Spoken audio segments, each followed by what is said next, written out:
ಯಾಕಂದ್ರೆ ಮನೆಯ ಖರ್ಚು ಹೆಚ್ಚು ಉಳ್ದೇ ಆಗಿತ್ತು. ದುಡ್ಡು ಕೊಟ್ಟು ನನ್ನ ಇಲ್ಲಿಂದ ಮನೆಗೆ ಕರ್ಕೊಂಡೋಗಿ ನವೀನ್ ಪ್ಲೀಸ್. 5 ಲಕ್ಷ ಅಲ್ಲ, ನನ್ನ ಜೋಬಲ್ಲಿ 30 ರೂಪಾಯಿ ಕೂಡ ಇಲ್ಲ. ನನ್ನ ಖರ್ಚಿಗೆ ಅನಿತಾನೇ ಹಣ ಕೊಡೋದು. ನನ್ನ ಹತ್ರ ಪ್ರಾಪರಾಗಿ ಕೂಡ ಜಾಬ್ ಇಲ್ಲ. ನಾನೆಲ್ಲಿಂದ ತರಲಿ?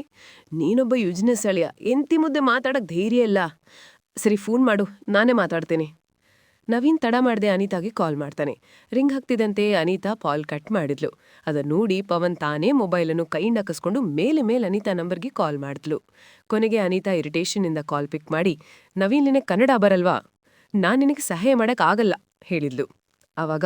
ಅವಾಗ ತಾನು ಆ ಕಡೆ ಈ ಕಡೆ ನೋಡಿ ಪವನ್ ಡೀಪ್ ಆಗಿ ಮುಜುಗಿರದಿಂದ, ಅನಿತಾ ಪುಟ, ಪ್ಲೀಸ್ ಹೆಲ್ಪ್ ಮಾಡು. ದುಡ್ಡು ಕೊಡಲ್ಲ ಅಂದ್ರೆ ಈ ಶಾಪ್ನವ್ರು ನನ್ನ ಪೊಲೀಸ್ ಸ್ಟೇಷನ್ಗೆ ಕಳಿಸ್ತಾರೆ. ಅಪ್ಪನ ಧ್ವನಿ ಕೇಳಿ ಅನಿತಾ ಶಾಕ್ ಆಗಿ, ಅಪ್ಪ ನೀವಾ? ನವೀನ್ ಮಾಡಿರೋ ತಪ್ಪಿಗೆ ನಿಮ್ಗೆ ಯಾಕೆ ಜೈಲಿಗೆ ಹಾಕ್ತಾರೆ?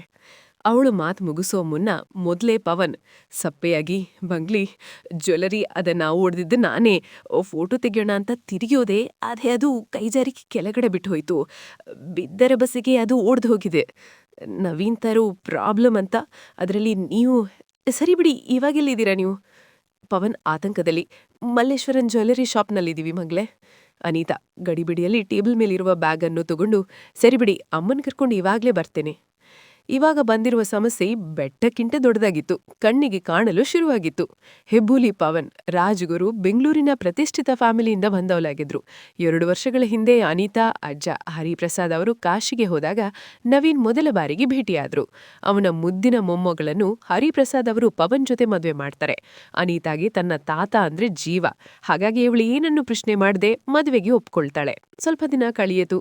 ಅನ್ಫಾರ್ಚುನೇಟ್ಲಿ ಮದುವೆ ಆದ ಸ್ವಲ್ಪ ದಿನಕ್ಕೆ ಅವಳ ತಾತ ತೀರ್ಕೊಳ್ತಾರೆ. ಅನಿತಾನ ನವೀನ್ ಜೊತೆ ಯಾಕೆ ಮದುವೆ ಮಾಡಿಸಿದ್ರು? ಅವರಿಗೆ ನವೀನ್ ಬಗ್ಗೆ ಏನು ಗೊತ್ತಾಗಿತ್ತು ಎನ್ನುವ ರಹಸ್ಯವಾಗಿ ಉಳಿದುಕೊಂಡಿತ್ತು. ಹರಿಪ್ರಸಾದ್ ಸತ್ತು ಹೋದ ಮೇಲೆ ಇಡೀ ರಾಜಗುರು ಫ್ಯಾಮಿಲಿಯನ್ನು ಅವನ ಹೆಂಡತಿಯಾದ ರೂಪಾದೇವಿಯವರು ಮುಂದೆ ನಡೆಸ್ಕೊಂಡು ಹೋಗ್ತಾರೆ. ಅವರಿಗೆ ಫ್ಯಾಮಿಲಿ ರಿಪ್ಯುಟೇಷನ್ ತುಂಬಾ ಮುಖ್ಯವಾಗಿತ್ತು. ದಿಕ್ಕು ದೆಸೆ ಇಲ್ಲದ ನವೀನ್ ತಮ್ಮ ಕುಟುಂಬದ ಒಂದು ಕಳಂಕ. ಅದನ್ನು ಸಹಿಸಲಾಡದೆ ರೂಪಾದೇವಿ ತನ್ನ ಸ್ವಂತ ಮಗ ಅಲ್ಲದೆ ಮನೆಯಿಂದ ಆಚೆ ಹಾಕ್ತಾರೆ.